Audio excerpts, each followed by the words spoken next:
అందరికీ నమస్కారం.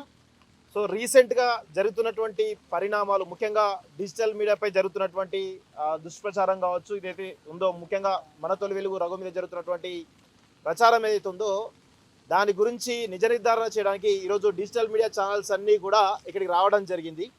సో ఇక్కడ ప్రధానంగా వర్టెక్స్ వర్మ, ఆంధ్రాకు సంబంధించిన వర్టెక్స్ వర్మ, కాంగ్రెస్ పార్టీకి సంబంధించినటువంటి కిచ్చెన్న గారి లక్ష్మారెడ్డి వీళ్ళందరూ కలిసి బీఆర్ఎస్ పార్టీ సంబంధించినటువంటి వాళ్ళందరూ కలిసి ఈరోజు ఇక్కడ పెద్ద ఎత్తున దళితుల భూములు, ఎయిర్పోర్ట్ ల్యాండ్స్ కబ్జా చేస్తున్నటువంటి విషయం తెలుసుకున్నటువంటి రఘు ఇక్కడికి వచ్చి ఒక స్టోరీ చేయడం జరిగింది.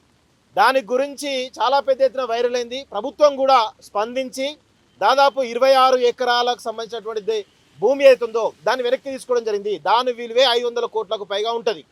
ఇలా అదేవిధంగా దళితులందరూ కూడా అక్కడ చైతన్యవంతమైన మా భూములు కొల్లగొడుతున్నాయి.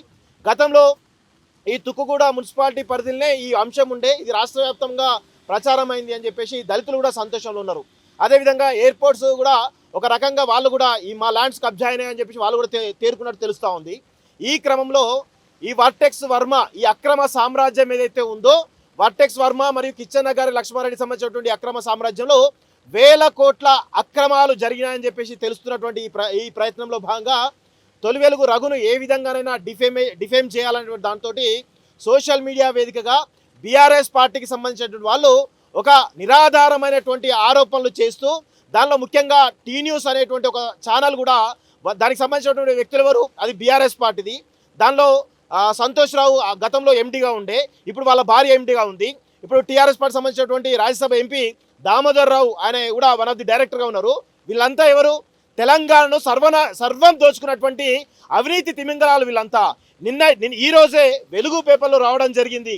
25 లక్షల ఎకరాల భూములు ఈరోజు టీఆర్ఎస్ ప్రభుత్వంలో మారినాయి, పట్టాలైనాయి అని చెప్పేసి ఎవరు ఆ ధరణి సంబంధించినటువంటి పోర్టల్ డిజైన్ చేసి 5 సంవత్సరాలుగా మెయింటైన్ చేసినటువంటి టెరాసిస్ అనే సంస్థ చెప్పడం జరిగింది.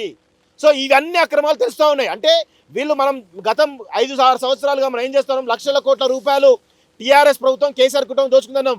కానీ లక్షల కోట్ల రూపాయలు కాదు, దాదాపు 25 లక్షల కోట్ల రూపాయలు దొబ్బి తిన్నారు గత 10 ఏళ్లుగా ఈ కల్వకుంట్ల కుటుంబం. సో అలాంటి ప్రయత్నాలు మేము ఎన్నో చేసినాం. ఈ అక్రమాలన్నీ అవినీతిని తీస్తే ఈరోజు మా పైన ఒక రకమైన దుష్ప్రచారం జరుగుతూ ఉంది. ఒక్క ఎవిడెన్స్ టీ న్యూస్లో అదొక శాటిలైట్ ఛానల్.